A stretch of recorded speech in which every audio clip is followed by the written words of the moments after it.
Paneer masala curry ఇంట్లోనే ఈజీగా టేస్టీగా ఎలా తయారు చేయాలో నేర్చుకుందాం. హాయ్ అండి, వెల్కమ్ టు నాగజ్యోతి ఛానల్. ఎలా ఉన్నారు? బాగున్నారా? నేనైతే పన్నీర్ మసాలా కర్రీ కోసం పన్నీర్ బయట నుండి అయితే తీసుకొచ్చానండి. దాన్ని అయితే ఈ విధంగా చిన్న చిన్న ముక్కలుగా స్క్వేర్ రూపంలో కట్ చేసుకున్నానండి. దీన్ని అయితే మనం ఫ్రై చేసుకోవాలి. దానికోసం ఒక బాండీ అయితే తీసుకున్నాను. దానిలో నూనె వేసి ఇక బాండీలో అయితే నూనె తీసుకొని ఇప్పుడు మనం ముక్కలుగా కట్ చేసుకున్న పన్నీర్ ముక్కలను అందులో వేసి దూరగా ఫ్రై చేసుకోవాలి. గోల్డెన్ కలర్ వచ్చే వరకు ఫ్రై చేసుకోవాలండి. అవి ఫ్రై అయ్యేలోపు నేనైతే కర్రీలోకి 2 ఆనియన్స్ అయితే తీసుకున్నానండి. వాటిని అయితే నేను ముక్కలుగా కట్ చేసుకున్నాను. మసాలా కోసం ఇంకా కొంచెం గ్రేవీ కోసం అయితే 4 టమాటాలు అయితే తీసుకున్నానండి. నేను టమాటాలు పేస్ట్ చేయడం లేదు, చిన్న చిన్న ముక్కలుగా కట్ చేసుకొని అందులో ఫ్రై చేద్దామని అనుకున్నాను.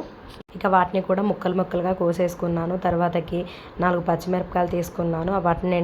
వాటిని కూడా ముక్కలుగా కట్ చేసుకుని ఒక ప్లేట్లో అయితే తీసుకున్నాను. తరిగి పెట్టుకున్న ఆనియన్, టమాటో, పచ్చిమిర్చి అయితే ఒక ప్లేట్లో తీసుకున్నానండి. ఇప్పుడు పన్నీర్ ముక్కలు ఫ్రై అయినాయా లేదా చూసుకొని ఫ్రై అయితే అయిపోయాయి.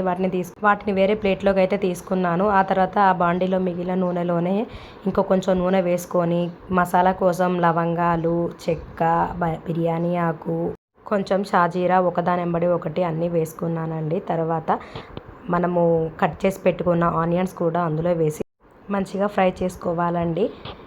ఆనియన్స్ వేసాక కొంచెం ఉప్పు వేసుకుంటే అవి తొందరగా ఫ్రై అయిపోతాయి. పన్నీర్లో చాలా ప్రోటీన్స్ ఉంటాయండి. పిల్లలకి వారానికి 2 సార్లు పెడితే చాలా మంచిది. ఎస్పెషల్లీ నాన్ వెజ్ తినని వారు ఉంటారు కదా, వాళ్ళ పిల్లలకి ఈ పన్నీర్ కర్రీ చేసి పెడితే చాలా బాగుంటుంది. మసాలా కర్రీ లాగా కాకుండా నార్మల్గా ఫ్రై చేసి కూడా పిల్లలకి పెట్టొచ్చు. మన ఆనియన్స్ అయితే ఫ్రై అయిపోయాయండి. దానిలో కొంచెం అల్లం వెల్లుల్లి పేస్ట్ వేసుకొని కలుపుకోవాలి. తర్వాత కొంచెం పసుపు వేసి కలుపుకోవాలి. తర్వాత మనం ముక్కలుగా కట్ చేసుకున్న టమాటాల ముక్కలను కూడా అందులో వేసి ఫ్రై చేసుకోవాలి. టమాటాలు ఫ్రై అయ్యేలోపు మనం మసాలా కోసం ఒక బాక్స్లో పెరుగు తీసుకున్నాను. దానిలో ఉప్పు, కారం, పసుపు, కొంచెం ధనియాల పొడి, కొంచెం గరం మసాలా పొడి వేసుకొని అవన్నీ కలిసేలాగా కలుపుకొని పక్కన పెట్టుకోవాలి. మన టమాటాలు ఉడికినాయో లేవో ఒకసారి అయితే చెక్ చేసుకుందాము. టమాటాలు మెత్తగా ఉడికిపోవాలి. కొంచెం కలర్ కోసం నేనైతే కారం వేసుకున్నాను. ఆల్రెడీ మనం పెరుగులో అయితే కారం వేసుకున్నాం కదా, కొంచెం కలరిష్ కోసం టమాటాలు అయితే వేసుకున్నాను. చూడండి, ఆయిల్ పైకి వచ్చి ఎంత బాగా ఉడికిందో టమాటో. ఈ విధంగా టమాటాలు ఫ్రై అయిన తర్వాత మనం కలుపుకొని పెట్టుకున్న మసాలా ఉంది కదా, దాన్ని కూడా టమాటాలలో వేసి కలుపుకోవాలి. ఆ మసాలా కూడా కొంచెం ఆయిల్లో ఫ్రై అయ్యి ఆయిల్ పైకి వచ్చే వరకు చూసుకోవాలి.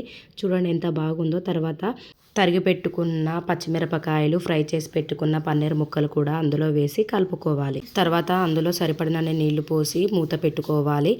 ఎందుకంటే మనకు కావాల్సిన గ్రేవీ కాబట్టి వాటర్ ఖచ్చితంగా వేయాల్సిందే.